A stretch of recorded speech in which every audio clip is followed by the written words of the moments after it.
Hello बच्चों, क्या हाल चाल। तो बच्चों, आज की क्लास से हम लोग प्लेजर टेस्ट सीरीज स्टार्ट करने वाले हैं for class 12th mathematics CBSE examination. तो चलिए आगे बढ़ते हैं और अपनी क्लास को स्टार्ट करते हैं बच्चों। तो बच्चों, जैसा कि आप लोगों को ये पता है कि हमने प्लेजर टेस्ट सीरीज स्टार्ट करने से पहले ऑलरेडी रिवीजन सीरीज चलाई हुई है, जिसमें हम लोग इतने सारे टेस्ट ऑलरेडी कवर कर चुके हैं। जैसा कि आप यहाँ देख पा रहे होंगे, ये सारे टेस्ट हम लोग ऑलरेडी कवर कर चुके हैं।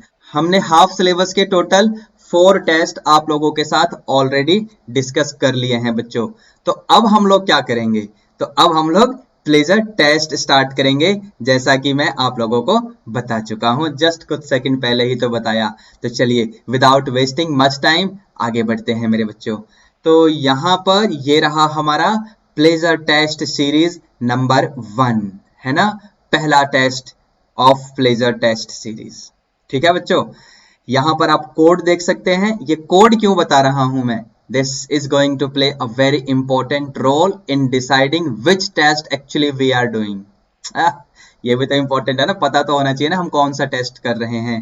तो आप इस कोड को ध्यान से देखिए और फोकस करिए। ये लास्ट में 01 दिख रहा है, ये टेस्ट का नंबर बताता है बेसिकली मेरे टेस्ट में। चलिए आगे बढ़ते हैं बच्चों। तो ये देखिए यहाँ पर कुछ जनरल इंस्ट्रक्शंस हैं, जिनके डिटेल में तो ज्यादा मैं नहीं जाऊंगा। बस एक छोटी सी बात है कि part A and part B, 2 parts में हमारा पूरा पेपर डिवाइड होगा, जिसमें पार्ट ए के अंडर में क्या होगा कि section first and section second होंगे। सेक्शन फर्स्ट में 1 मार्कर क्वेश्चन होंगे, very short answer type. Section second में केस स्टडी टाइप क्वेश्चन होंगे। ठीक है, फिर पार्ट बी में क्या होगा? तो पार्ट बी में section third, section 4 and section 5 होगा। सेक्शन थर्ड में क्या होगा? उसमें 2 मार्कर क्वेश्चन होंगे। उसके बाद अगले सेक्शन में यानी सेक्शन 4 में क्या होगा? उसमें 3 मार्क्स वाले क्वेश्चन होंगे। और फिर लास्ट सेक्शन यानी सेक्शन 5 में क्या होगा? तो उसमें 5 मार्क्स वाले क्वेश्चन होंगे बच्चों। ठीक है, तो बस ये छोटा सा आपके लिए यहाँ पर इंफॉर्मेशन है। इंटरनल चॉइसेस भी होंगी, ऑफ कोर्स ओवरऑल चॉइस तो होती नहीं है, इंटरनल चॉइसेस भी होंगी। ठीक है, इंटरनल चॉइस बहुत दे रखी है बच्चों, डोंट वरी। तो चलते हैं जरा आगे बढ़ते हैं अपने क्वेश्चंस की तरफ अब फाइनली। तो ये रहा जी पार्ट ए सेक्शन फर्स्ट, जहां पर हमें वेरी शॉर्ट आंसर टाइप के क्वेश्चन मिलेंगे जो कि 1 नंबर के होंगे। तो पहला क्वेश्चन देखिए ध्यान से, क्या है, क्या करना है, इसको सॉल्व करते हैं। Find the number of non reflexive relations defined on a set with 3 elements. अब अगर मैं मान लूं कि सेट ए रहा होगा, यहां पर वैसे भी 1 मार्कर है, आप रफली कुछ भी लिखते रहो। तो अगर मैं मान लूं कि सेट ए रहा होगा यहां पर, तो उसमें 3 एलिमेंट्स हैं बच्चों। ठीक है, हमसे पूछा हुआ है कि नॉन रिफ्लेक्सिव कितने रिलेशन बनेंगे। अगर आपको ध्यान हो, सीबीएसई के ऑफिशियल सैंपल क्वेश्चन पेपर में उसको भी हम ऑलरेडी डिस्कस कर चुके हैं, है ना। हमारे इस चैनल पे उसका भी लिंक आपको मिल जाएगा, इस वीडियो के डिस्क्रिप्शन बॉक्स में डाल दूंगा मैं। ठीक है, आप चेक कर लेना उसको। तो हमारे सीबीएसई के ऑफिशियल सैंपल क्वेश्चन पेपर में भी ऐसा क्वेश्चन दिया हुआ था, अगर आपको ध्यान हो, है ना। लेकिन वहां पर क्या पूछा था ये मुझे कमेंट करके बताना। ऐसा क्वेश्चन दिया था, ये थोड़ी ना था वहां पे। सो एनीवे, तो यहां पर पूछा हुआ है कि number of non reflexive relation. तो पहली बात कि कितने रिफ्लेक्सिव रिलेशन बन सकते हैं किसी सेट ए के ऊपर, अगर सेट ए में कितने एलिमेंट है ये हमको पता हो। तो ये रहा जी फॉर्मूला, ये पहला फॉर्मूला देखिए, ये पूरा फॉर्मूला शीट मैंने आपके लिए यहां पर रख दिया है। कितने रिफ्लेक्सिव रिलेशन बनेंगे, कितने सिमेट्रिक रिलेशन बनेंगे, समझ रहे हो, वो सारी बातें यहां पर आप देखकर समझ सकते हैं। तो मैं कह रहा था कि अगर रिफ्लेक्सिव रिलेशन कितने बनेंगे ये पता करना हो, तो ये रहा फॉर्मूला 2 की पावर n और फिर ब्रैकेट में n-1 आपको दिख रहा होगा। ठीक है, लेकिन यहां पर कितने रिफ्लेक्सिव रिलेशन बनेंगे ये नहीं पूछा है, आपसे पूछा हुआ है number of non reflexive relation, यानी कितने रिलेशन ऐसे होंगे जो रिफ्लेक्सिव नहीं होंगे, ये बताओ। तो सबसे पहला काम तो ये है बच्चों कि अगर किसी भी सेट ए में मैं मान लूं कि n एलिमेंट्स हैं, तो उसमें टोटल कितने रिलेशन बनते हैं, तो उसमें टोटल इतने रिलेशन बनते हैं। ठीक है, और उसमें कितने रिफ्लेक्सिव रिलेशन बनते हैं, तो ये रहा जी, है ना, यहां पर ये जो पहला फॉर्मूला है। तो टोटल जितने भी रिलेशन बने उसमें से कितने रिफ्लेक्सिव बने ये माइनस कर दो। तो इससे क्या होगा? तो इससे ये होगा कि जो आपको पता करना है इस क्वेश्चन में, यानी number of non reflexive relations, यही पता करना है आपको, तो ये मिल जाएगा बच्चों। बात समझ आ रही है? तो बस इस फॉर्मूले का यूज करते हुए एंड नंबर ऑफ एलिमेंट्स 3 आपको गिवन है यहां पर, इसका इस्तेमाल करते हुए अपना काम शुरू करते हैं। तो 2 की पावर 3 इंटू 3 मीन्स 9 हो जाएगा, माइनस 2 की पावर क्या हो जाएगा 3 इंटू 3 माइनस, समझे आप लोग, देखो ऐसे, तो ये बनेगा 2 की पावर 9 माइनस 2 की पावर 6, सही है, ठीक है ना। चलिए 2 की पावर 6 कॉमन लेंगे तो अंदर क्या बचेगा, 2 की पावर 3 दैट इज 8 माइनस 1, सही बात है, बिल्कुल ठीक। अब 2 की पावर 6 का मतलब होता है 64 इंटू 8 माइनस 1 का मतलब 7, तो इसको मल्टीप्लाई कर लो, 7 4 जा 28, कैरी आपका 2 हो गया, 7 6 जा 42 एंड 2 दैट इज 44। तो इस क्वेश्चन का आंसर क्या आ गया बच्चों, 448 यानी 448। तो बच्चों इतने नॉन रिफ्लेक्सिव रिलेशंस बनेंगे उस सेट के ऊपर जिसमें 3 एलिमेंट्स हैं। क्लियर है बच्चों। अब चलते हैं जरा अगले क्वेश्चन की तरफ, देखते हैं उसमें क्या दिया हुआ है। तो अगले क्वेश्चन में ये देखिए भाई, ये छोटा सा क्वेश्चन है कि अगर आपका फंक्शन डिफाइंड इस तरीके से है और f x equal to cot inverse x दिया हुआ है तो आपको एफ ऑफ -1 निकालना है। अब सुनना ध्यान से, यूं तो क्वेश्चन बहुत सिंपल है, एफ ऑफ -1, ठीक है, यहां पर एफ एक्स की वैल्यू पे फोकस करिए, इसमें एक्स की जगह -1 हम डालेंगे तो कोटेंजेंट इनवर्स ऑफ -1, ठीक है, ओके। अब बच्चे सोचेंगे कोटेंजेंट इनवर्स -1 मतलब क्या हुआ कि cotangent inverse cotangent 3 pi by 4 है ना। अब बच्चे सोचेंगे कि ये रहा जी हमारा आंसर, लेकिन मैं आपको बता रहा हूं बच्चों कि ये आंसर है गलत, दिस इज रॉन्ग, ये गलत है। क्यों गलत है, क्योंकि ये जो आंसर है ना, ये प्रिंसिपल वैल्यू अगर आपको निकालने के लिए बोलेगा तब ठीक है बच्चों, और प्रिंसिपल वैल्यू के लिए कॉट इनवर्स फंक्शन का रेंज क्या होता है, तो रेंज होता है 0 से पाई, ठीक है।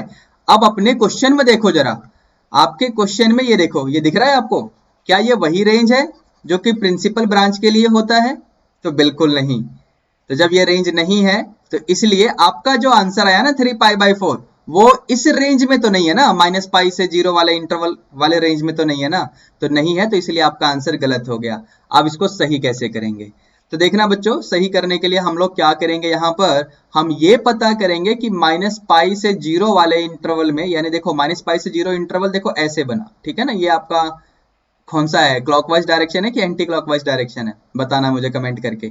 चलिए, तो ये 0 से -पाई, तो ये वाला इंटरवल बना आपका, क्वाड्रेंट आप देखिए ध्यान से। अब इसमें हमें ये सोचना है कि -1 कब मिलता है, किसका वैल्यू, तो कोटेंजेंट थीटा का वैल्यू -1 कब मिलता है, इस क्वाड्रेंट के हिसाब से, समझ रहे हो, fourth quadrant and third quadrant, लेकिन क्लॉकवाइज डायरेक्शन में। तो आप समझ सकते हैं कि फोर्थ क्वाड्रेंट की वजह से होगा ये सारा काम, तो थीटा यहां से -पाई/4 होना चाहिए, और -पाई/4 इस इंटरवल में तो है, बिल्कुल है, बात समझ आ रही है। तो बस यही आपका आंसर हो जाएगा इस क्वेश्चन के लिए। Is it clear to all of you, ठीक है, बात समझ आ रही है, ठीक है ना। ये ध्यान रखना कि प्रिंसिपल वैल्यू आपसे नहीं पूछी है, अब जो पूछा है उसके अकॉर्डिंग आपको आंसर देना है बच्चों, ठीक है मेरे बच्चों। अब चलते हैं जरा अगले क्वेश्चन की तरफ, इसमें एक अल्टरनेटिव दिया हुआ है तो इसको भी कर लेते हैं। तो यहां पर क्या करना होगा, तो हमें दिया हुआ है sin inverse x equal to π/5 where x belongs to this interval, तो आपको cos इनवर्स x पता करना है। तो बच्चों देखो, सबसे पहली बात तो ये करिए आप लोग कि यहां पर ना sin इनवर्स x का यूज करते हुए x की वैल्यू लिख लो, so that will be sin π/5, ठीक है, ध्यान से देखना। अब sin theta can be written as cos 90 minus theta, बात क्लियर है सभी को। So this will be cos 3 π/10, कैसे किया, एलसीएम लो, π/2 माइनस π/5, समझ आ रहा है, ठीक है, 5 pi minus 2 pi upon 2 5 10, clear है सबको, तो 3 π/10 आ जाएगा। तो ये बना आपके लिए x की वैल्यू, लेकिन आपको निकालना है cos इनवर्स ऑफ x, तो बस अब यहां से आप क्या करो कि cos inverse x is equal to 3 π/10, समझे, इस वाले स्टेप में दोनों तरफ cos इनवर्स लगा दो, बस ये आपका आंसर आ गया। लेकिन यहां पर रुकिए, एक बात आपको मैं और बता के चलूंगा। एक्चुअली क्या है ना बच्चों कि ये जो क्वेश्चन मैंने सॉल्व किया, यहां पर वो प्रॉपर्टी यूज नहीं की जो नॉर्मली हम लोग यूज कर लेते, आसान बन जाता। कौन सी प्रॉपर्टी, अब प्रॉपर्टी यूज इसलिए नहीं की ना क्योंकि प्रॉपर्टी हमारे सिलेबस से डिलीट हो चुके हैं, लेकिन चलिए मैं फिलहाल आपको बता देता हूं। एक्चुअली ये प्रॉपर्टी है कि sin inverse x plus cos inverse x क्या होता है, याद है किसी को, π/2 होता है, ठीक है। तो यहां से अगर आप करोगे तो cos इनवर्स x क्या आएगा, तो π/2 minus sin inverse x।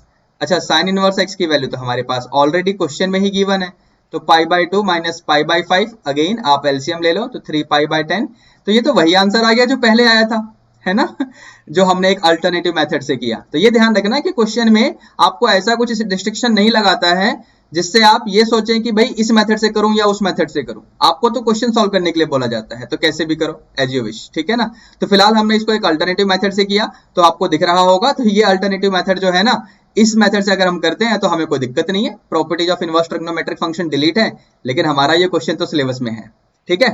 Is that clear to all of you? ठीक है बच्चों, तो अब आगे चलते हैं जरा अगले क्वेश्चन की तरफ, यानी क्वेश्चन नंबर 3 की तरफ। तो क्वेश्चन नंबर 3 ये रहा। यहां पर क्या बोला हुआ है कि let R be the relation defined on Q.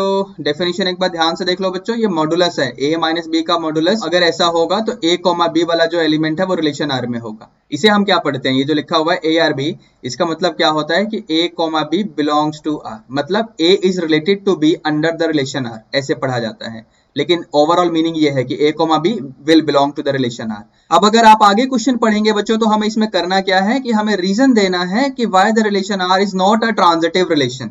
अब ट्रांजिटिव रिलेशन होने या ना होने की कंडीशन क्या होती है, अगर आपको ध्यान हो बच्चों, तो बच्चों अब ट्रांजिटिविटी के लिए बेसिकली कंडीशन क्या होती है, हम बोलते हैं कि a कॉमा बी अगर रिलेशन में है, at the same time b comma C भी रिलेशन में है, देन इट मस्ट इंप्लाई कि a कॉमा सी भी रिलेशन में है। ये तो होना चाहिए, है ना, तभी हम रिलेशन को बोलते हैं कि भाई रिलेशन आपका ट्रांजिटिव है। लेकिन यहां बोल रहा है कि आप रीजन दीजिए ताकि ये रिलेशन नॉन ट्रांजिटिव हो, ये हम प्रूव कर पाए।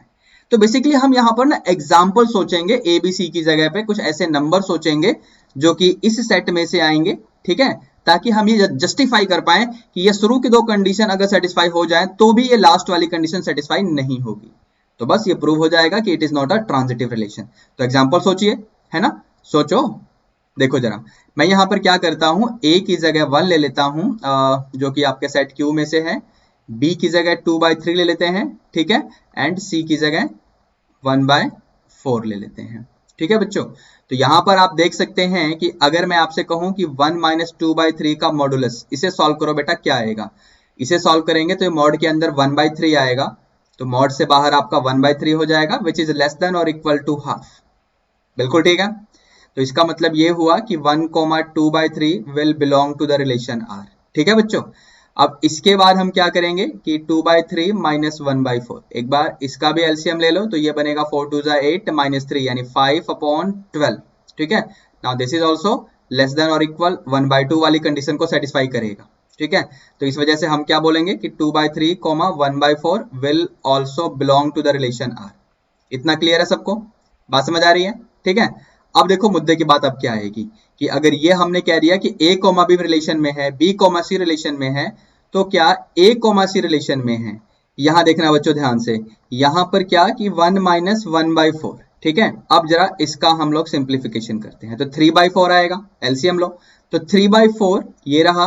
अब अगर मैं इसे ऐसे लिखूं तो क्या ये ट्रू है, एक बार सोच के देखो। 3/4 का मतलब क्या हुआ, 3/4 का मतलब क्या हुआ और 1/2 का मतलब क्या हुआ। तो 1/2 बड़ा होगा या 3/4 बड़ा होगा, 1/2 यानी 0.5 एंड 3/4 यानी 0.75, तो कौन सा बड़ा होगा, समझ रहे हैं आप लोग। तो ये जो कंडीशन है, ये कंडीशन हो गया फॉल्स कंडीशन, और अगर ये फॉल्स हुआ तो इससे ये इंप्लाई होगा कि 1,1/4 will not belong to the relation r, है ना। Even if this and this is valid, this is not going to belong to the relation r। बात समझ आ रही है। सो वी कैन कंक्लूड कि relation r is not a transitive relation. Therefore आप यहां लिख दो, therefore r is non transitive relation, ठीक है बच्चों, क्लियर है सबको, डन। अब अगले क्वेश्चन को देखते हैं जरा, इसका भी एक अल्टरनेटिव दिया हुआ है, इसमें क्या करना है हमको, तो हमें बेसिकली इस फंक्शन का ना सर्जेक्टिविटी चेक करना है। सर्जेक्टिविटी चेक करना है तो किस तरीके से करेंगे बेटा, सर्जेक्टिविटी यानी ऑन टू फंक्शन प्रूव करना है बेसिकली। तो हम क्या करेंगे, y belong to the codomain of the function, ये एज्यूम कर लेंगे such that y is equal to fx। अब fx क्या है, तो fx की वैल्यू आपके सामने है, यानी 3x + 2 है, ठीक है। तो ये बनेगा आपका y इक्वल्स 3x + 2। यहां से अगर इसको सिंप्लीफाई करें तो x विल बी y - 2/3। अब ध्यान से सुनना, क्योंकि y बिलोंग करता है z से, z यानी इंटीजर्स, ठीक है। तो सभी इंटीजर्स के लिए अगर यहां पर मैं y की वैल्यू पुट करना शुरू कर दूं, बात समझ आ रही है, तो क्या मुझे x भी इंटीजर मिलेगा। अब x को भी इंटीजर क्यों बनना पड़ेगा, क्योंकि यहां देखिए फंक्शन का डोमेन, समझे। तो हमें पता है कि for all y belonging to z x may not belong to z। बात समझ आ रही है? जैसे आप y की जगह 0 डाल के देखो, फॉर एग्जाम्पल y की जगह 0 डाल के देखो, 0 इंटीजर है बट x आ जाएगा -2/3। समझे? इस वाले एक्सप्रेशन में, इस वाले एक्सप्रेशन में y की जगह 0 डाल के देखो तो आपका x आ जाएगा -2/3। अब 0 इंटीजर है, y की वैल्यू इंटीजर है, लेकिन x -2/3 इज नॉन इंटीजर। तो बेसिकली इससे क्या होगा कि हमारे को डोमेन वाले सेट में कुछ ऐसे एलिमेंट्स होंगे जिनका प्री इमेज डोमेन वाले में नहीं होगा। ऐसे प्री इमेज जो होना चाहिए वो नहीं होगा, तो ऐसे नहीं होगा। तो यहां से बात क्या बनेगी? तो बात ये बनेगी कि range will not be same as codomain. समझे? कोडोमेन और रेंज सेम नहीं होंगे, तो बस आपका फंक्शन f क्या हो जाएगा? नॉट ऑन टू फंक्शन हो जाएगा। ठीक है? Is that clear to you? बात समझ आ रही है सबको? तो अब चलते हैं जरा अगले क्वेश्चन की तरफ, यानी क्वेश्चन नंबर 4 की तरफ। तो क्वेश्चन 4 में देखते हैं क्या दिया हुआ है हमें। क्वेश्चन नंबर 4 ये रहा आपके लिए। हमें यहाँ पर वैल्यू फाइंड करनी है इसकी। अब यहाँ पर क्या है ना, determinant of A and determinant of adjoint of A दोनों पूछा हुआ है।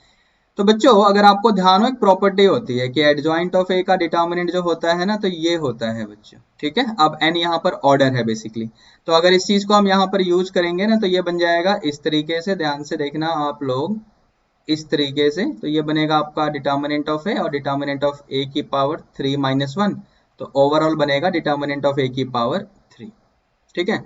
अब यहाँ पर मैट्रिक्स ए के करस्पॉन्डिंग अगर मैं डिटर्मिनेंट निकालूंगा ना, तो मुझे रो 1, रो 2 एंड रो 3 में से -1 - 1 कॉमन दिख रहा है इनफैक्ट, है ना, 3 बार।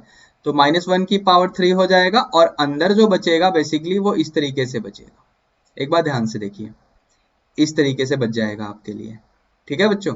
तो ये बेसिकली यूनिट मैट्रिक्स को करस्पॉन्ड कर रहा है ना, तो जिसका डिटर्मिनेंट वैल्यू 1 हो जाएगा। तो -1 की पावर 3 यानी -1 ही रहेगा और ये 1 हो जाएगा, तो इसकी वैल्यू -1 आ गई बच्चों। ठीक है? इतना क्लियर है सबको? तो अब बस जिसकी वैल्यू आपको फाइंड करनी है वहां पर ये वैल्यू रिप्लेस बैक कर दो। तो -1 की पावर 3 है ना डिटर्मिनेंट ऑफ ए की वैल्यू, तो -1 की पावर 3 यानी -1 को 3 टाइम्स मल्टीप्लाई करेंगे, your answer will be -1 only. ठीक है? ठीक है बच्चों? तो अब क्वेश्चन 4 भी खत्म हो गया। अब आगे चलते हैं क्वेश्चन 5 की तरफ, देखते हैं इसमें क्या दिया हुआ है। तो क्वेश्चन 5 में आपसे बोला हुआ है कि मैट्रिक्स ए बी एंड सी के ऑर्डर दे दिए हैं बच्चों आपको, तो आपको इसका ऑर्डर पता करना है। आप सुनना ध्यान से, सी डैश का ऑर्डर क्या होगा? सी डैश मतलब ट्रांसपोज ले रहा है। ठीक है? तो इसमें क्या होगा, जो आपका रो एंड कॉलम होता है ना, वो इंटरचेंज हो जाते हैं। तो यहाँ पर देखिए मैट्रिक्स सी में कितने रो है, कितने कॉलम है, दिख रहा है आपको? 3 रोज एंड 7 कॉलम। तो सी डैश यानी ट्रांसपोज लेने पे ये इंटरचेंज होगा, यानी 7 रोज हो जाएंगी एंड 3 कॉलम्स हो जाएंगे। समझे? क्लियर है सबको? ऐसे ही ए डैश के लिए आप जाएंगे तो वो बन जाएगा आपका 3/4 का, एंड फिर आप बी डैश के लिए जाएंगे तो वो क्या बनेगा बच्चों? तो बी डैश आपका बन जाएगा 4/5 का। ठीक है? इस तरीके से। ओके, अब ये जो ब्रैकेट है ना, तो ब्रैकेट से जो रिजल्टेंट मैट्रिक्स आएगा, अगर उसको मैं मैट्रिक्स डी बोल दूं तो उसका ऑर्डर बनेगा 3/5। आप ध्यान से देखिए, यहां देखिए हम क्या करते हैं कि ये जो आपका कॉलम है और ये जो आपका रो है दोनों सेम होना चाहिए, तो बस इनको मैंने हाईलाइट कर दिया। इनके अलावा जो बच गया वही रिजल्टेंट मैट्रिक्स का क्या होता है? ऑर्डर हो जाता है। ठीक है? तो ब्रैकेट वाले को मैट्रिक्स डी अगर मैं मान लूंगा तो उसका ऑर्डर 3/5 का आ जाएगा बच्चों। ठीक है? अच्छा, बाहर आपका सी डैश पहले से ही वेट कर रहा है, जिसका ऑर्डर ये रहा 7/3। ठीक है? तो यहां पर अब देखो ये 3 और 3 सेम, यानी पहले वाले मैट्रिक्स का, प्री फैक्टर वाले मैट्रिक्स का कॉलम एंड पोस्ट फैक्टर वाले मैट्रिक्स का कितना रो है, तो वो सेम है। तो इसके अलावा जो बच गया, जिसको मैंने हाईलाइट किया, उसके अलावा जो बच गया तो उसका वैल्यू क्या है? तो 7/5। इसको आप हाईलाइट कर दो, यही आपके रिजल्टेंट मैट्रिक्स का ऑर्डर होगा जो इसने आपसे पूछा हुआ है बच्चों। तो बस इसका आंसर हो गया 7/5। ठीक है बच्चों? क्लियर है सबको? अब यहां पर भी एक अल्टरनेटिव दिया हुआ है, तो इसको भी देख लेते हैं। यहां पर ये क्या चाहता है? Write the sum of cofactors of the element 13 and 1। तो सबसे पहले तो हमें कोफैक्टर निकालना है 13 का एंड 1 का, और फिर उसका सम भी निकालना है। तो जब मैं 13 का कोफैक्टर निकालूंगा बच्चों, तो 13 यहां पर है, तो यानी ये आपका second row and second column इस तरीके से हो जाएगा। तो जो कोफैक्टर बेसिकली ये आपका बनेगा C22, है ना? ये तो पॉजिटिव ही रहेगा बच्चों। तो यहां पर क्या बन जाएगा? 20 - 18। समझे कि नहीं? तो ये बन जाएगा आपका 2।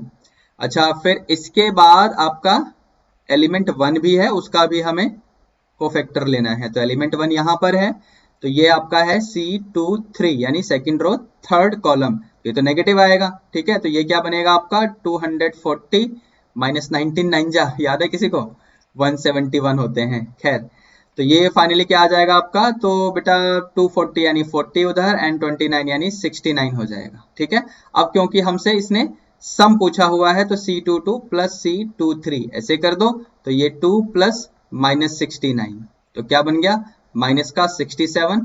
Now that is the answer of this question. Clear है।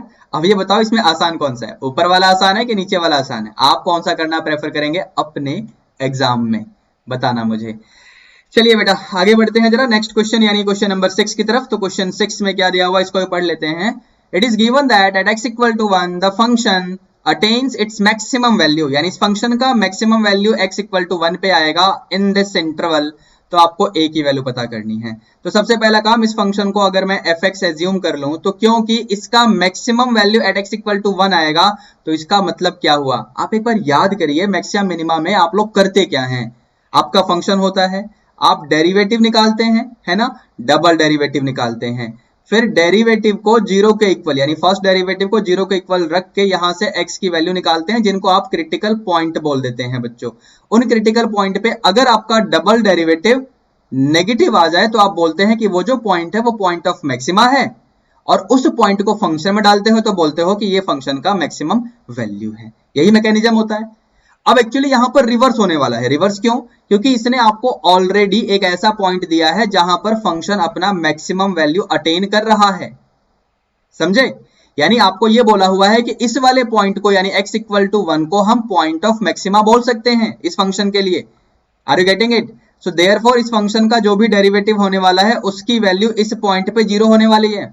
भाई ये पॉइंट यानी क्रिटिकल पॉइंट निकलता कब है? जब डेरिवेटिव जीरो होता है। यानी क्रिटिकल पॉइंट को डेरिवेटिव फर्स्ट डेरिवेटिव में डालेंगे तो वो जीरो आना चाहिए। Are you getting me? तो अब यहां पर इसका हम डेरिवेटिव करते हैं सबसे पहले। तो f डैश x की वैल्यू क्या आ जाएगी बच्चों? So this will B 4x cube minus 124x plus ax का a इंटू 1 प्लस 9 का 0, ये आपका फर्स्ट डेरिवेटिव आ गया, ठीक है। अब इस कंडीशन का यूज अगर हम करेंगे तो ये बनेगा 4 into 1 cube minus 124 into 1 plus a equal to 0। तो क्या बना ये? तो 4 minus 124 plus a equal to 0, यहां से a की वैल्यू आ जाएगी 120 120। Just check it out. बात समझ आ रही है सबको या नहीं? क्लियर है सबको बच्चों? ठीक है। अब चलते हैं जरा नेक्स्ट प्रॉब्लम यानी क्वेश्चन नंबर 7 के ऊपर। तो ये इंटीग्रेशन के ऊपर बड़े ही प्यारे क्वेश्चन गिवन है। एक बात ध्यान से देखना, ये जो क्वेश्चन है ना ऊपर वाला क्वेश्चन, बेसिकली मेरे से कई टीचर्स ने भी ये क्वेश्चन पूछा। जब हमने ये टेस्ट सीरीज लॉन्च की थी तो मेरे से कई टीचर ने भी ये क्वेश्चन पूछा कि सर आपने शायद सॉल्यूशन में कुछ गलती की है। एक बार ध्यान से देखिए, एक्चुअली हुआ ये कि मैंने इस क्वेश्चन में थोड़ा सा ना ट्विस्ट किया है। ये एनसीईआरटी का ही क्वेश्चन है, अगर मैं इसमें से एक ट्विस्ट को हटा दूं तो। अब वो ट्विस्ट ये है कि एंगल मैंने ले लिया है एक्स स्क्वायर। अगर एंगल सिर्फ x होगा ना तो ये बन जाएगा एनसीईआरटी का question, but in that case मुझे इस x को भी हटाना पड़ेगा। दिख रहा है आपको x dx, यही कई बार दिखता नहीं है। तो यही हुआ कुछ टीचर्स के साथ, उन्होंने बोला कि शायद इसका सॉल्यूशन सर आपने गलत किया हुआ है, जो मैंने इसका सॉल्यूशन बनाया हुआ था पीडीएफ सॉल्यूशन।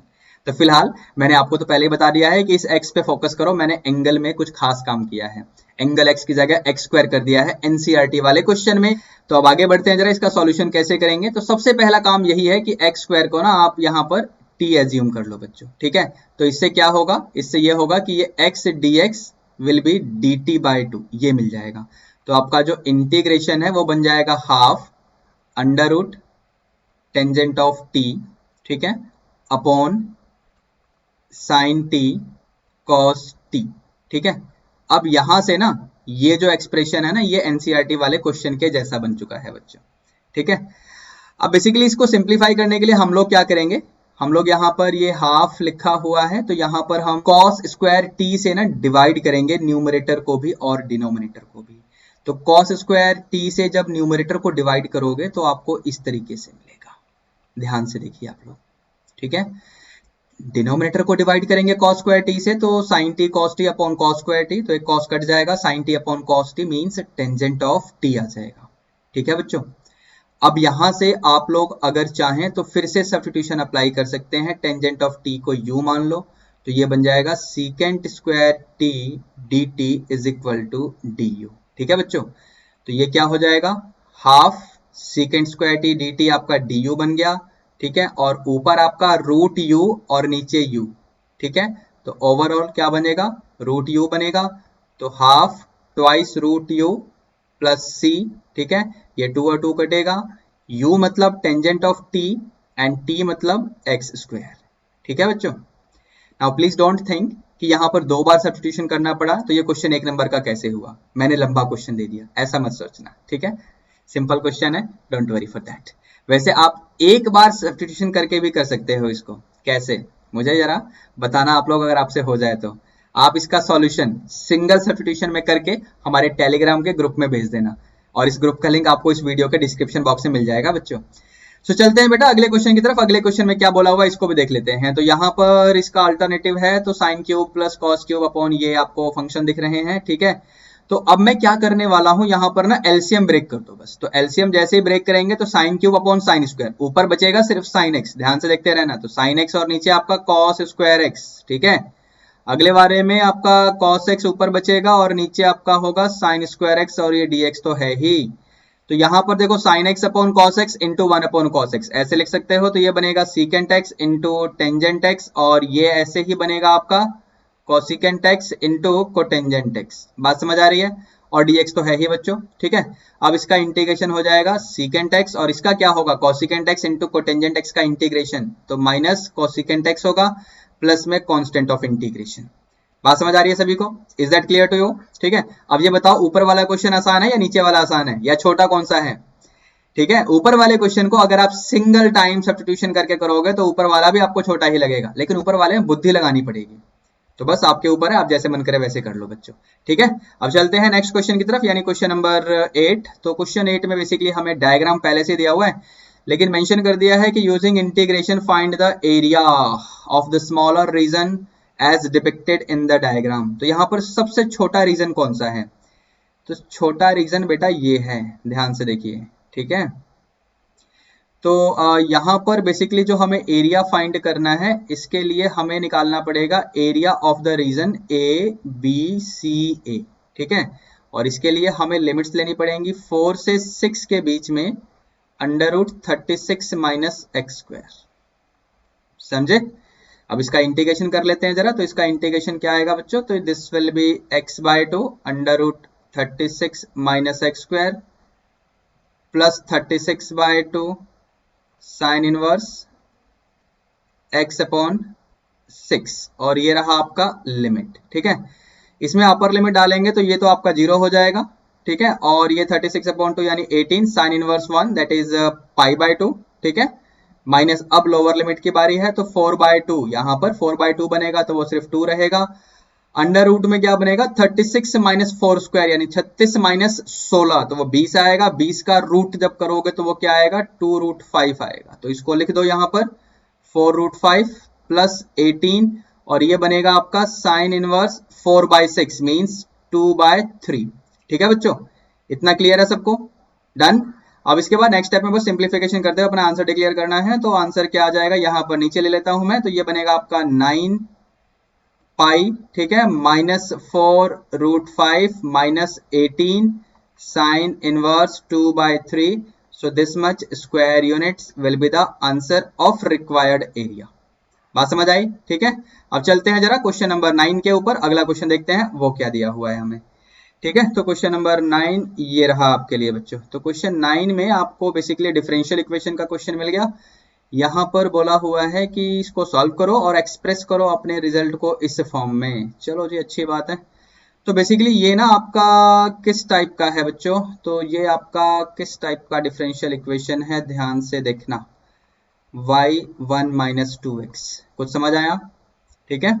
हम 2xy को उधर ले गए और y कॉमन है तो कॉमन ले लिया, ठीक है। सो dy अपॉन y इंटीग्रेशन शुरू कर दो, 1 मार्कर है, 1 माइनस 2x dx, ठीक है। अब 1 अपॉन y के लिए इंटीग्रेशन ln ऑफ y हो जाएगा बच्चों, और इसके लिए 1 का x, और यहाँ माइनस 2 x के लिए x स्क्वायर बाय 2 प्लस में कांस्टेंट, ठीक है। हमें क्योंकि फंक्शन इस फॉर्म में छोड़ना है, y as a function of x लिखना है, तो y will be equal to यहाँ से e to the power x minus x square plus c, इस तरीके से हम लिख सकते हैं या नहीं, एक बार देखिए ध्यान से, आपको समझ में आ रही है मेरी बातें या नहीं, ठीक है। इसको फर्दर भी सिंप्लीफाई कर सकते हो अगर आप चाहो तो। कैसे? देखो ऐसे, आप चाहो तो इसे ऐसे लिख सकते हो, x माइनस एक्स स्क्वायर ई की पावर में लगा दो इंटू ई की पावर सी, ठीक है। अब आप क्या करो, ई की पावर सी को ना यहाँ पर एक नया कांस्टेंट लिख लो, समझे। इसको आप ऐसे k मान लो, लेकिन बताना पड़ेगा आपको कि आपने k किसकी जगह लिखा, तो आपने k e to the power c की जगह लिखा है बच्चों। ठीक है बच्चों, इतना क्लियर है सबको। चले अब अगले क्वेश्चन पे। So let's move to question number 10। Question number 10 को पढ़िए, यहाँ पर क्या दिया हुआ है बच्चों। तो क्वेश्चन नंबर 10 में बेसिकली आपसे इसकी वैल्यू पूछी हुई है जो कि रियल नंबर होना चाहिए, a बिलोंगिंग टू r लिखा हुआ है और आपको ये दिया हुआ है। तो बेसिकली सबसे पहले तो हम ये निकाल लेंगे, तो ये क्या बनेगा आपका ए आई कैप माइनस 2a जे कैप प्लस 2a के कैप, ठीक है। अब इसका ना मैग्नीट्यूड 1 दिया हुआ है हमें, तो यानी हम लिखेंगे under root a square plus minus 2a का होल स्क्वायर प्लस 2a का whole square. Now all that is equal to 1। तो सबसे पहले तो बच्चों यहाँ पर स्क्वायरिंग कर दो ताकि ये आपका अंडर रूट हट जाए। उसके बाद मिलेगा A square plus 4 times A square plus 4 times A square equal to 1। तो ये बनेगा आपका 4 प्लस 4 यानी 8 plus 1 that is 9 times A square equal to 1। तो यहाँ से आपको ए स्क्वायर 1/9 मिलेगा, तो ए मिलेगा प्लस माइनस 1/3। और ये plus minus 1/3 basically real number होता है। अब ये मैंने क्यों बताया, क्योंकि क्वेश्चन हमसे रियल वैल्यू ही चाहता है ए की, तो मैंने भी स्पेशली मेंशन कर दिया जब उन्होंने मेंशन किया है। तो चलिए अब आगे बढ़ते हैं, क्वेश्चन नंबर 11 देखते हैं। तो यहाँ पर अल्टरनेटिव भी है एनीवे। तो हमें बेसिकली सबसे पहले वैल्यू निकालनी है इसकी, ठीक है। तो इसकी वैल्यू निकालने के लिए हम लोग क्या करते हैं ना बच्चों, यहाँ पर ना स्क्वायर कंसीडर कर लेंगे। तो बेसिकली इस चीज का स्क्वायर हम लेंगे, so it will act as vector a plus vector b dot the same thing, ठीक है। अब यहाँ पर डॉट प्रोडक्ट को डिस्ट्रीब्यूट करोगे ना, तो ये बनेगा आपका mod a square plus mod b square plus 2 vector a dot vector b. मैंने डायरेक्टली कर दिया है बच्चों, ठीक है। अब मॉड ए स्क्वायर जिसकी वैल्यू आपको पता है पहले से ही, मॉड ए की देखो यहाँ पर मैग्नीट्यूड की वैल्यू, ठीक है। अच्छा, मैग्नीट्यूड ऑफ वेक्टर बी का वैल्यू भी हमको पता है, ये रहा 2√3, तो इसका स्क्वायर भी करना है आपको, ये रहा जी।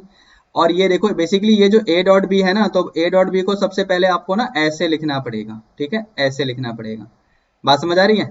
अब यहाँ पर थीटा क्या है, तो थीटा इज बेसिकली π/2। कैसे पता चला, ये देखो यहाँ पर बोला हुआ है कि वेक्टर ए और वेक्टर बी आपके परपेंडिकुलर है, और थीटा क्या होता है, दोनों वेक्टर ए एंड बी के बीच का एंगल होता है बेसिकली, ठीक है। तो इसका फायदा होगा हमें, फायदा ये होगा कि आपका cos थीटा मीन्स cos 90 0 हो जाएगा। तो फायदा ये होगा कि ये पूरा फैक्टर आपका खत्म होने वाला है, ठीक है। सो एनीवे आगे बढ़ते हैं। तो 2 का स्क्वायर आपका क्या हो जाएगा बच्चों, दैट विल बी 4। यहाँ पर 2√3 का स्क्वायर यानी 12, यानी ये 16 आ जाएगा। तो फिलहाल आपको मिला है, देखो इसका वैल्यू मिला है, ये 16 है, एंड देयरफॉर यहाँ से आप जब स्क्वायर हटाएंगे तो ये 4 मिलेगा। वैसे आप मुझे बता सकते हो कि मैंने -4 क्यों नहीं लिखा या प्लस -4 क्यों नहीं लिखा। ये क्वेश्चन मैंने इससे पहले ही पूछा था, है ना, बताया आपने मुझे, अभी तक तो बताया नहीं। आई थिंक एक बच्चे ने कमेंट करके बताया था। अगर आपने अभी तक वो वीडियो नहीं देखा है तो आपको यह हमारे हाफ सिलेबस टेस्ट में मिलेगा, टेस्ट नंबर 4 हाफ सिलेबस का। इसका भी लिंक आपको इस वीडियो के डिस्क्रिप्शन बॉक्स में मिल जाएगा बच्चों, उनको भी देख लिया करो, आपके रिविजन में हेल्प होगी, ठीक है। अब यहाँ पर अगला क्वेश्चन भी दिया हुआ है। तो अगला क्वेश्चन क्या है कि vector a and vector b, आपको 2 वेक्टर दिए हुए हैं, such that projection of a on b is 2। तो आपको x की वैल्यू निकालनी है। तो उसके लिए बेसिकली हम ये फॉर्मूला यूज करते हैं। बात समझ आ रही है, वेक्टर ए डॉट बी का यूनिट वेक्टर, डॉट मतलब डॉट प्रोडक्ट वाला। तो ये बेसिकली 2 के इक्वल गिवन है हमारे क्वेश्चन में, समझ रहे हैं आप लोग। तो बस इसका हम फायदा उठाएंगे यहाँ पर। तो बेसिकली वेक्टर ए यानी i प्लस एक्स जे, ठीक है, इसका डॉट लेना है b के यूनिट वेक्टर के साथ। तो b का यूनिट वेक्टर क्या बनेगा आपका, तो this is 2i minus J plus 2k upon vector b का मैग्नीट्यूड। तो यहाँ पर जब वेक्टर b का मैग्नीट्यूड आप निकालेंगे तो अंडर रूट में 4 प्लस 1 प्लस 4 यानी 3 आ जाएगा। एक बार चेक कर लो बच्चों, ठीक है। तो नीचे 3 लगा दो। Now all that is equal to 2, ठीक है। अब यहाँ पर जैसे ही आप आगे सिंप्लीफिकेशन करेंगे ना, तो ये नीचे वाला 3 तो क्रॉस मल्टीप्लाई कर सकते हो, तो 2 3 जा 6 हो जाएगा। ऊपर आपका i cap dot 2i cap यानी 2 बनेगा, ठीक है। और ये माइनस x, अब j cap dot j cap 1 हो जाएगा, और ये 2k कैप वाला बेसिकली 0 हो जाएगा, क्योंकि फर्स्ट वेक्टर में आपका k कैप का कोई भी कोफिशिएंट नहीं दिख रहा, मतलब वो 0k कैप है, ठीक है। So now all that equal to 6। तो यहाँ से आपको x की वैल्यू क्या मिल रही है बच्चों, तो -4। सो this is the answer of the second question in this part, ठीक है बच्चों। अब ये बताओ कौन सा आसान है, ऊपर वाला या नीचे वाला। मुझे वैसे नीचे वाला ज्यादा आसान लगा। चलिए अब आगे बढ़ते हैं क्वेश्चन नंबर 12 की तरफ। तो क्वेश्चन नंबर 12 में क्या है, तो क्वेश्चन 12 में आपको बोला हुआ है कि x and y are 2 points with position vectors x और y दोनों के पोजीशन वेक्टर्स आपको गिवन है। Write the position vector of a point z which divides the line segment xy in the 2:1 externally. ठीक है, बेसिकली आपको ना vector ox given है इस तरीके से, और ये आपका वेक्टर oy गिवन है, आपको निकालना है वेक्टर oz। ठीक है, और यहाँ डिवीजन हो रहा है एक्सटर्नली, ये ध्यान रखना 2:1 में। तो इससे क्या होगा बेसिकली आपका, तो इससे ये होगा कि आप लिखेंगे 2 times vector oy minus 1 times vector ox upon 2 minus 1। External division है, फॉर्मूला याद है आपको। ठीक है, अब यहां पर इनकी वैल्यू पुट कर देंगे हम लोग, तो वैल्यू यानी 2 times this vector y vector की value minus 1 times ox vector की वैल्यू। ठीक है, 3a प्लस b है ये। ठीक है, एंड डिनोमिनेटर में 2 माइनस 1 तो आपका 1 हो जाएगा। सो फाइनली आपका आंसर क्या आ गया बच्चों, so this will be 2 times vector a minus 3 times vector a means minus a vector, और ये आपका minus 6b minus 1b means minus 7 times vector b। ठीक है, so this is the answer of question number 12 as you can see. Clear है सबको बेटा? ठीक है, अब क्वेश्चन नंबर 13 की तरफ चलते हैं जरा। क्वेश्चन 13 में क्या बोला हुआ है हमें, तो क्वेश्चन 13 में देखते हैं जरा क्या है। तो क्वेश्चन 13 में है if the product of the distances of this point from origin, इस पॉइंट का डिस्टेंस ओरिजिन से निकालना है। तो डिस्टेंस अगर हम किसी भी पॉइंट का निकालते हैं किसी दूसरे पॉइंट से, तो उसका फॉर्मूला डिस्टेंस फॉर्मूला आपको आता होगा, क्या होता है याद है आपको, under root of x2 minus x1 whole square plus y2 minus y1 whole square plus z2 minus z1 whole square. ठीक है, इस पूरे का हमें अंडर रूट लेना होता है। तो यहाँ पर पॉइंट 111 का डिस्टेंस ओरिजिन से, तो बेसिकली वो आपका अंडर रूट 3 आने वाला है। एक बार चेक करके देखो, देख लो, अगर इस पॉइंट को आप P मानेंगे, ओरिजिन तो O आपका होता ही है, तो बेसिकली ये वाला डिस्टेंस तो आपको मिल गया, under root of 1 minus 0 whole square. समझ रहे हैं मेरी बातें? ठीक है, anyway I am taking it for granted कि आपको समझ में आ गया होगा कि इस पॉइंट का डिस्टेंस ओरिजिन से निकालेंगे इस फॉर्मूले का यूज करके। तो कैसे होगा, ओरिजिन यानी 0,0,0 और पॉइंट ये रहा, करके दिखाऊं क्या? देखिए ऐसे बनेगा 1 माइनस 0 का होल स्क्वायर प्लस 1 माइनस 0 का होल स्क्वायर प्लस 1 माइनस 0 का होल स्क्वायर। समझे कि नहीं? अभी भी नहीं समझे? तो ये अंडर रूट में 1 प्लस 1 प्लस 1, तो ये वही आएगा जो ऊपर मैंने डायरेक्टली लिखा हुआ है, distance of the point P from origin. ठीक है, 1 मार्कर है, ज्यादा स्टेटमेंट लिखने की जरूरत होती नहीं है वैसे, कि आप पॉइंट पहले एज्यूम करो। ठीक है ना, ऐसी कोई जरूरत होती नहीं है। तो बेसिकली हमें क्या करना है कि product of the distances of this point from origin, है ना, ये डिस्टेंस तो हमने निकाल लिया। अब इस पॉइंट का डिस्टेंस हमें इस प्लेन से भी निकालना है, और प्रोडक्ट की वैल्यू यानी दोनों डिस्टेंस के प्रोडक्ट की वैल्यू 5 दे रखी है, तो हमें k की वैल्यू फाइंड करनी है। ठीक है, तो बेसिकली यहाँ पर किसी भी पॉइंट का डिस्टेंस अगर हम किसी भी प्लेन से निकालते हैं तो हम ये वाला फॉर्मूला यूज करते हैं। ये फॉर्मूला भी मैंने आपको बताया था बस कुछ दिन पहले ही, कितनों को याद है? खैर, तो ये आपका किसी पॉइंट x1 y1 z1 से अगर हमें किसी प्लेन का डिस्टेंस निकालना है तो उसका फॉर्मूला, तो यहाँ x1 y1 z1 का काम करेगा 1 1 1, और ये रहा आपका इक्वेशन ऑफ प्लेन। तो बेसिकली ये जो डिस्टेंस आपका आने वाला है तो वो क्या आएगा, 1 into 1 minus 1 into 1 plus 1 into 1 plus d की जगह k हो गया, और डिनोमिनेटर में a square plus b square plus c square का अंडर रूट, तो 1 square plus minus 1 square plus 1 square. अगर आप ध्यान से देखें तो यहाँ पर ए बी सी का मतलब एक्स वाई जेड का कोफिशिएंट होता है, तो वो 1 माइनस 1 एंड 1 है रेस्पेक्टिवली, और डी का मतलब कांस्टेंट यानी के है, और x1 y1 z1 मैं बता चुका हूँ आपके इस पॉइंट से मिलेगा। ठीक है, तो ये जो डिस्टेंस हमें मिलेगा ना बच्चों, इसका हमें प्रोडक्ट लेना है इस OP वाले डिस्टेंस के साथ। OP इज नॉट मी, यहाँ डिस्टेंस है बेसिकली। चलिए, तो that will be equal to 5। ये गिवन है क्वेश्चन में कि if the product of the distance of the point P from origin and the plane is 5, तो आपको k की वैल्यू निकालनी है।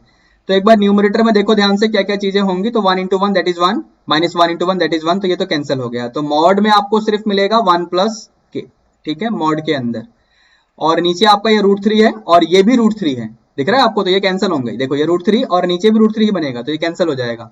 सो ओवरऑल ये 5 के इक्वल आ जाएगा बच्चों। तो यहाँ पर मॉडुलस है, तो यहाँ से हम लोग क्या करेंगे, मॉड को हटाएंगे, तो इधर आपका प्लस माइनस 5 कंसिडर करेंगे। तो एक बार आप प्लस 5 लो और एक बार आप माइनस 5 लो, ठीक है, दो कंडीशन बन जाएंगी। तो k की वैल्यू यहाँ से 4 आएगी और k की वैल्यू यहाँ से -6 आएगी। तो फाइनली आपका आंसर क्या आएगा बच्चों, so k will be equal to 4 and -6, दो वैल्यूज आएंगी। बात समझ आ रही है सभी को? ठीक है, अब आगे बढ़ते हैं बच्चों, जरा क्वेश्चन नंबर 14 देखते हैं इसमें क्या बोला हुआ है। तो क्वेश्चन 14 में हमसे कह रहा है कि find the vector equation of a line passing through the point, अच्छी बात है, and perpendicular to the plane. जो आपका लाइन है वो इस प्लेन के परपेंडिकुलर। अब कंसेप्ट सीखना ध्यान से बच्चों, जो आपका प्लेन है ना उसी के परपेंडिकुलर आपका लाइन है। तो प्लेन का जो नॉर्मल होगा ना, प्लेन का जो नॉर्मल होगा वो लाइन के पैरेलल होगा। अब मैंने नॉर्मल की बात क्यों की और ये पैरेलल वाली बात क्यों की? बेसिकली हमें किसी भी लाइन का इक्वेशन अगर लिखना होता है तो उस लाइन के पैरेलल हमें एक वेक्टर चाहिए। अब यहाँ पैरेलल वेक्टर का काम करेगा प्लेन का normal vector. Are you getting me? तो यहां से जो वेक्टर m आएगा उसी को हम वेक्टर b बोल देंगे। वेक्टर m यानी प्लेन का नॉर्मल वेक्टर, वेक्टर b यानी लाइन का पैरेलल वेक्टर। तो वो क्या आ जाएगा आपका 6i - 3j + 5k। ठीक है, अब क्योंकि हमें पॉइंट गिवन है तो पॉइंट की हेल्प से बेसिकली हम लोग वेक्टर a लिख लेंगे बच्चों। ठीक है, वेक्टर a हमने लिख लिया तो यहां से हम ये फॉर्मूला अप्लाई कर लेंगे। ध्यान से देखना, ये फॉर्मूला अप्लाई कर लेंगे तो यहां से हमें वेक्टर इक्वेशन ऑफ लाइन मिल जाएगा। तो ये रहा जी आपका vector equation of line, lambda times vector b यानी 6i cap - 3j cap + 5k cap. ये फाइनली आपका आंसर आ गया इस वाले क्वेश्चन का भी। क्लियर है सबको बच्चों? बात समझ आ रही है? अब आगे बढ़ते हैं जरा अगले क्वेश्चन की तरफ। अगला क्वेश्चन क्या है उसको भी देख लेते हैं। So question number 15 is coming here for you guys. So here it is question number 15। तो क्वेश्चन 15 में क्या बोला हुआ है कि P ऑफ नॉट A यानी P ऑफ A डैश आपको दिया हुआ है 0.7। ठीक है, और ये भी दिया हुआ है तो आपको इसकी वैल्यू निकालनी है। जिसकी वैल्यू आपको निकालनी है उसे हम ऐसे लिख सकते हैं। ये बेसिकली आपका कंडीशनल प्रोबेबिलिटी का फॉर्मूला चलेगा यहाँ पर। ठीक है, अब डिनोमिनेटर वाले की हमें टेंशन बिल्कुल नहीं है। क्यों? क्योंकि डिनोमिनेटर में आपका P of B dash means 1 - P भी लिख देंगे। अब ये डैश और ये बार एक ही बात होती है। यहाँ पर A बार B बार लिखा, मैंने डैश लगा लिया, उससे कोई फर्क नहीं पड़ता बच्चों। ठीक है, अच्छा न्यूमरेटर में फिलहाल क्या होगा? न्यूमरेटर में इसे हम इस तरीके से लिख सकते हैं। ये कौन सा फॉर्मूला लगा ये मुझे बताना। न्यूमरेटर में इसे क्या बोलते हैं, कौन सी प्रॉपर्टी है? सेट्स चैप्टर में पढ़ी होगी आपने। ठीक है, अब फिलहाल जो आपको न्यूमरेटर में दिख रहा है उसे हम ऐसे लिख सकते हैं या नहीं? Are you getting me? और डिनोमिनेटर में 1 - 0.7 कर दो। ठीक है, अभी फिलहाल न्यूमरेटर के लिए हमें जाना पड़ेगा। तो न्यूमरेटर के लिए जाने के लिए सबसे पहले मैं एक काम करता हूं, यहाँ P ऑफ A भी निकाल लेता हूं। तो 1 - P of A dash means 1 - 0.7 यानी 0.3 आ जाएगा ये। ठीक है, अब जरा इस फॉर्मूले को आप याद करिए, ये आपके 11th क्लास का फॉर्मूला है। ठीक है, तो यहाँ पर P of A intersection B, ध्यान से देखते रहना। P ऑफ A क्या है आपका? तो 0.3 अभी निकाला। P ऑफ B आपको गिवन है, लेकिन P of A intersection B नहीं है। अब ये नहीं है तो ये कैसे निकालेंगे? तो बेसिकली अगर आपको ध्यान हो बच्चों कि probability of B upon A अगर मैं निकालने जाऊं तो ये क्या बनेगा? B इंटरसेक्शन A या A intersection B upon P of A, ऐसे होता है, समझे? तो दैट मीन्स कि यहां से अगर मैं कहूं कि P of B intersection A यानी A इंटरसेक्शन B का प्रोबेबिलिटी अगर आपसे पूछे A इंटरसेक्शन B बोलो या B इंटरसेक्शन A बोलो, एक ही बात है। ठीक है, तो ये बनेगा P of B with respect to A into P of A, समझे? अब इन दोनों की वैल्यू हमारे क्वेश्चन में है। तो P of B with respect to A का वैल्यू क्या है? 0.5 एंड P ऑफ A का वैल्यू मैंने अभी अभी फाइंड किया था, सो दैट वाज 0.3, समझे? तो यानी ये आपका क्या बन जाएगा बच्चों? तो दिस विल बी 0.15, समझे कि नहीं? बात समझ आ रही है? तो ये आपका बन जाएगा 1 - 0.15, सो मीन्स 0.85। क्लियर है सबको? यहां तक बातें समझ आ रही हैं सभी को? ठीक है, अब ये सारा काम करने के बाद हम चलते हैं अपने इस वाले स्टेप की तरफ जहां पर हमने ये सब बना के रखा हुआ ताकि हम यहाँ वैल्यू पुट कर सकें। तो 1 - P of A union B यानी 1 - 0.85 और डिनोमिनेटर में आपका 0.3, तो ऊपर बनेगा आपका 0.15 और नीचे है आपका 0.3। सो it will be 15/30 that is 1/2, जिसे हम डेसिमल में 0.5 लिख सकते हैं। सो this is the final answer of question number 15। बात समझ आ रही है सभी को? क्लियर है? अच्छा ये बताओ कि मैंने आंसर यहाँ डेसिमल में क्यों डिक्लेयर किया, मैंने 1/2 ही क्यों नहीं छोड़ा? ये बताना मुझे कमेंट करके। ठीक है, बेसिकली क्या है ना कि क्वेश्चन में जो भी आपका डाटा गिवन है वो पूरा डाटा डेसिमल में है। सो ट्राई करो कि आप भी आंसर डेसिमल में ही डिक्लेयर करो। अगर क्वेश्चन का डाटा परसेंटेज में है तो आप ट्राई करो कि आप आंसर परसेंटेज में डिक्लेयर करो। ठीक है बच्चों, तो आगे बढ़ते हैं जरा, क्वेश्चन नंबर 16 देख लेते हैं। 15 तो हो गया, तो क्वेश्चन 16 ये भी प्रोबेबिलिटी का ही है। यहाँ पर क्या बोला हुआ है, आपको ना एक सेट दे दिया है और इसमें से दो नंबर आपको चूज करने हैं ताकि दोनों नंबर इक्वल ना हो। तो फिर आपको a/b इंटीजर है, इसकी प्रोबेबिलिटी निकालनी है। ठीक है, तो किस तरीके से करेंगे, यहाँ पर हम केसेस बना लेते हैं जरा, कैसे कैसे केस बनेंगे। ठीक है, सबसे पहली बात हमें फेवरेबल आउटकम पता करना होगा, है ना। टोटल पॉसिबल आउटकम तो आसान है क्योंकि हमें यहाँ पर टोटल 5 इंटीजर्स दिख रहे हैं इस सेट में, जिसमें से हमें कोई से भी दो निकालने हैं। तो पहला इंटीजर किसी भी 5 में से कोई सा भी एक ले लो, है ना, 5 चॉइसेस रहेंगी। लेकिन अगला इंटीजर एक कम हो जाएगा यानी 4 चॉइसेस रहेंगी। तो ये तो आपका टोटल पॉसिबल आउटकम आ जाएगा, है ना, नंबर ऑफ पॉसिबल आउटकम्स। इसमें तो कोई दिक्कत है नहीं, लेकिन जो आपका फेवरेबल आउटकम है ना, उसी के लिए आपको सोचना पड़ेगा। ये नंबर ऑफ पॉसिबल आउटकम मैंने लिख दिया। अब फेवरेबल आउटकम के लिए बेसिकली हम सबसे पहले क्या करते हैं कि मान लो a की वैल्यू 1 ले लो। अगर a की वैल्यू 1 लोगे तो अगर a/b को इंटीजर करना पड़ेगा तो b की वैल्यू भी 1 लेनी पड़ेगी। लेकिन a और b तो इक्वल दे नहीं रखे, इसने पहले ही मना किया हुआ है, a can not be equal to b बोला हुआ है। ठीक है, तो दैट मीन्स कि a की वैल्यू 1 नहीं हो सकती, क्योंकि इस केस में a/b will not belong to z। इस बात का ध्यान रखना, ये वाली बात का ध्यान रखना। तो यहाँ पर 0 केस बनेंगे बच्चों, बात समझ आ रही है। लेकिन अगर a की वैल्यू मैंने 2 ली, ठीक है, तो अगर a की वैल्यू हम 2 लेंगे तो b की वैल्यू 1 लेंगे, बात समझ आ रही है। अगर a 2 लोगे तो b की वैल्यू 1 लोगे। इस केस में a/b आपका इंटीजर बनेगा, तो यहां से सिंगल केस यानी एक केस बनेगा। बात समझ आ रही है सभी को, ठीक है। अब हम लेंगे a की जगह 3, तो जैसे ही a की जगह 3 लोगे तो b की जगह 1 और फिर उसके बाद b की जगह 2 नहीं ले सकते, क्योंकि b की जगह 2 लोगे तो a/b इंटीजर नहीं रहेगा, 3/2 हो जाएगा, समझे। अच्छा, फिर b की जगह 3, तो b की जगह 3 लोगे ना तो a/b आपका 3/3 यानी 1, ये इंटीजर तो हो गया। लेकिन फिर इस कंडीशन का क्या हुआ, a not equal to b। मेरी बात समझ आ रही है, ठीक है। तो इस वजह से हम यहाँ पर b की जगह 3 भी नहीं ले सकते, एंड 4 5 तो वैसे भी नहीं ले सकते बेटा, 3/4 एंड 3/5 बन जाएगा। ठीक है, सो इस केस में आपका a/b फिर से इंटीजर हो गया, तो यहाँ पर भी आपका एक ही केस बनेगा। बात समझ आ रही है या नहीं, क्लियर है सबको। अब हम a की जगह 4 लेके देखते हैं जरा। तो a की जगह अगर आप 4 लेंगे बच्चों, तो a की जगह 4 लेने पे क्या होगा कि आपका b सबसे पहले तो 1 आ सकता है, क्योंकि 4/1 a/b इंटीजर हो गया, समझे।